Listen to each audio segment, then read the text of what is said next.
Erev Tov Chavrim, I'm Stephen Ben-Nun. You are watching Fact News Network, and looks like we got a little problem here on our screen here. Don't know exactly what's going on, but let's see if we can fix this problem.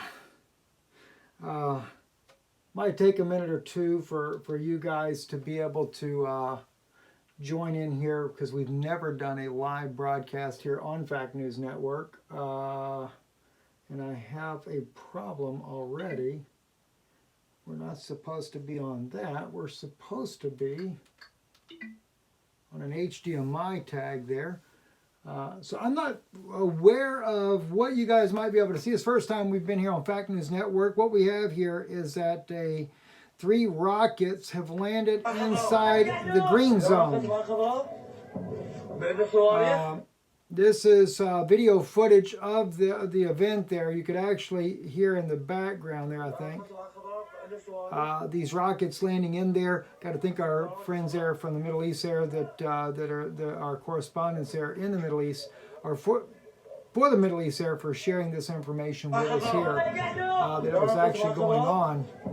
Yeah, you can hear the bombs going off in the background there, and so yes, 3 rockets have hit the green zone inside of Baghdad there, where the U.S. Military base is there. So far, mainstream media has not picked it up, but it is being picked up on Twitter. I have another video here. You can see the smoke rising. The U.S. Embassy was not hit. We did find that out, at least. The U.S. Embassy was not hit. But there is smoke rising from the green zone. They said another target was hit. I would imagine this is done by militias that are fighting there in the area, trying to drive U.S. forces out of the region. Everything is escalating, though. Also, Mint Press News, I haven't been able to pull this up yet. Let's just see if we can pull this up, though. Mint Press News is reporting, kind of like what we have been doing, that Russia is working with Israel. Russia is working with Israel there. And let me just see if we got that article here anywhere. I'm not sure. Let me go back, see if we can maybe pull something like that up. Mint Press News. And let's see. Russia, Putin working with Israel. Some of the things that we're just getting there on that as well. And listen, if you happen to be watching us over on Israeli News Live, or you have friends that watch over on Israeli News Live, please let them know that we are here running our breaking news here on Fact News Network. We're just now getting this set up here.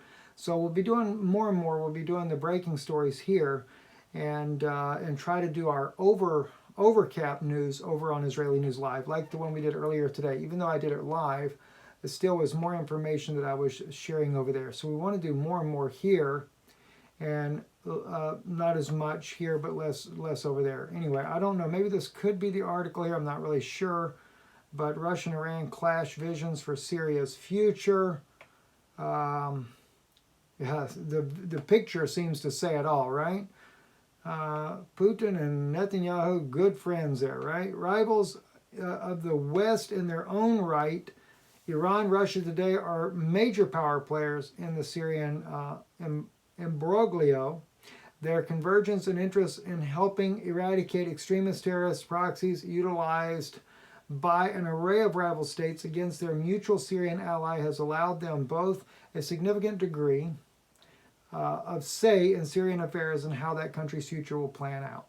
However, their cooperation against the terrorist threat has often been pivot of inaccurate portrayals of Russia-Iran ties and extent of their shared interests versus their mainly highly divergent objective in Syria, many of which are rooted in the events and policies predating the beginning of the war there in 2011. With a proper look at the ground realities in Syria and the overall shifting alignments of foreign actors involved there, the profoundly divergent intentions and views of Russia and Iran regarding country is reconstruction phase and its future become readily divergent. One flashpoint of this brewing diplomatic conflict in Syria's Latakia port explored in the first installments of this series. The port was leased by Iran in a move that Russia feels directly threatens its military economic dominance over Syria.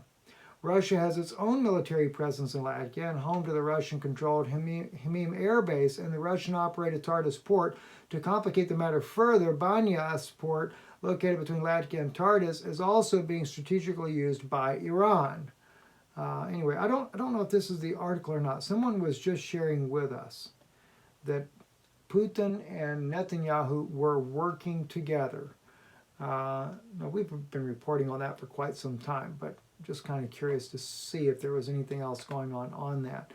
And just before we go out, let me just double check, see if we have anything else about the green zone here, what might be happening there, if there's any top stories as of yet.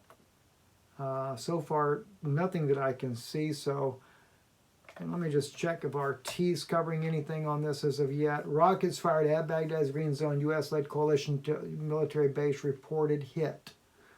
All right, so RT does have the breaking side of this up, but as of yet, I don't think any news on it.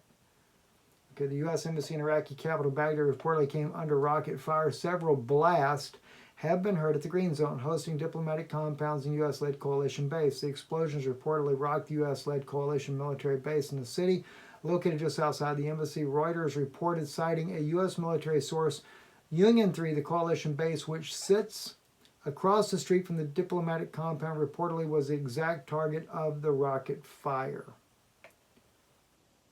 Says here, it is unclear the apparent attack led to any casualty or damage to the facility. Early reports indicate that at least 4 blasts struck the area, prompting rocket alarms to be activated. Multiple videos have been circulated online, which air raid sirens blaring in Iraqi capital early Sunday morning. Local time, sirens went on and jets are flying over the area. Mustafa Salim, Baghdad-based report for the Washington Post tweeted that there. Zaid Benjamin here. His Twitter page is also reporting this attack there. So there we go. It shows, that's the video we were actually showing you, was Zaid Benjamin's tweet there that came out 55 minutes ago. If you want to follow us on Twitter, you can do so. We're at Israeli News Live on Twitter, at Stephen Denoon, D-E-N-O-O-N.